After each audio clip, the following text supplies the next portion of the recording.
Hey everyone, I'm Miguel, the Movie Encyclopedia, and for the first time ever, I will be recording an episode for both my YouTube channel and my podcast at the same time.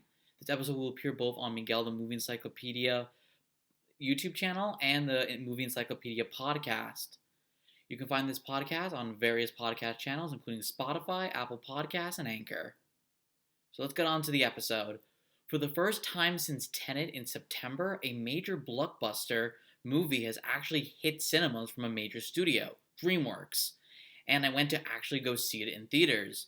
And first of all, man, was it really, really weird. I have never seen an AMC theater this empty before in my life. I mean, obviously it's empty because of COVID, but still, it's like a graveyard over there. I mean, holy cow. The movie that I decided to watch was none other than The Croods, A New Age, the new DreamWorks animated film and sequel to one of my all-time favorite DreamWorks movies, The Croods, which was released back in 2013 and stars Emma Stone and Nicolas Cage. The new film follows the lovable modern caveman family, the Croods, played by all the original actors from the first film, after they stumble upon a significantly more advanced family called the Bettermans, played by Peter Dinklage, Leslie Mann, and Kelly Marie Tran, who showed them a better, more civilized way of living. First, let's get into the story. The first half of the film is fairly predictable if you've seen any of the trailers for this movie, and has very little to no surprises. It's not bad, but it's not really great either. However, after an underwhelming first half, the second half of the story really picks up as the characters deal with major conflict and the movie doubles down on everything that made the first movie so good. The voice acting, character development, animation, and most importantly, the comedy. And I mean, holy crap, this movie was honestly 10 times funnier than the first Croods movie. There were scenes in this sequel that were so funny, so unbelievably bizarre, so beyond weird that it felt like the writers were on drugs for like the majority of the screenplay writing process. And honestly, I loved every single minute of it. The Croods: A New Age may be one of the funniest movies I've seen all year. Not that the movie has much to compete with this year, I mean, with everything that's happened, but still, The Croods: A New Age is a really funny and honestly a really meme-worthy film.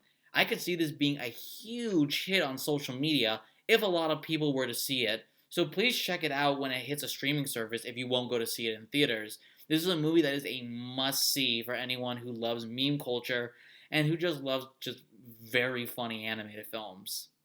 Now, like the original film, the movie has some of the best animation I've ever seen DreamWorks put out. The animation alone is worth watching in theaters if you're looking for something to get you back to the movie theaters. It is absolutely beautiful with its oversaturated multicolors and Flintstones-inspired design. The movie also features an assortment of gorgeous and funny animal mashups, just like the original film. Kind of imagine like a more cartoony version of the animals from Avatar: The Last Airbender, and that's basically what you get in The Croods. This movie, some of the best monsters you see in this movie are the creepily adorable wolf spiders, weird-looking chicken seals, and don't even get me started on the many varieties of punch monkeys which were featured in the first movie. I don't know why, but for some reason, they take that animal from the first movie and they just really go into in depth on their culture and their freaking species, and it is just super duper weird and funny, but it just adds to what makes this movie so good. The voiceover performances of this movie are also very good. Not as strong as the first movies due to the lack of heartwarming moments. That's another disappointment of this movie. This film was not nearly as heartwarming as the first film. I love The Croods because of how shockingly beautiful and heartwarming it was, and this movie does not have any of that. However, all the returning actors provide solid returns to these characters and make them even funnier than they were in the first movie.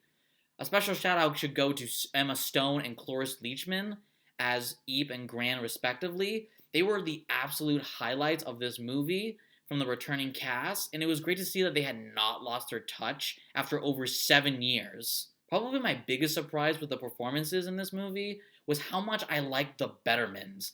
Peter Dinklage, Leslie Mann, and Kaylee Marie Tran are great additions to the story and have fantastic chemistry with the returning cast. They're basically the prehistoric metaphor for snobby, rich neighbors who are all up in your face about how better they are. But that's what makes them so great. I mean, not only are they relatable, but they're really hilarious at how over exaggerated they are. So, in conclusion, The Croods: A New Age may not live up to the greatness of the first movie. If you haven't checked it out, make sure to check it out on, I think it's available on Peacock, and it's definitely available on Netflix. But honestly, it is a solid sequel to the first Croods movie, a pretty good DreamWorks animated film, and a surprisingly great comedy. I was really surprised by that. It also has breathtaking animation and great characters that I think is honestly worth a few rewatches. I'm gonna give The Croods: A New Age a 7.3 out of 10 stars. This is a good film, especially for the holiday season. Well, that's it for today's episode. Thank you all for listening. If you like this episode, make sure to subscribe to my channel, my YouTube channel, and make sure to subscribe to my podcast. I'm available on Spotify, Apple Podcasts, and wherever you find your podcast episodes. Make sure to follow Miguel the Movie Encyclopedia on Facebook, Instagram, and Twitter, where I post content daily and give updates on new podcast episodes and YouTube reviews. For this episode on YouTube, you can find the links in the description below. Speaking of which, if you like listening to podcasts, check out the Movie Encyclopedia Podcast, where I talk about the biggest movie, television, and video game news, and give reviews on new movies and TV shows. Until my next episode, stay safe and see you then.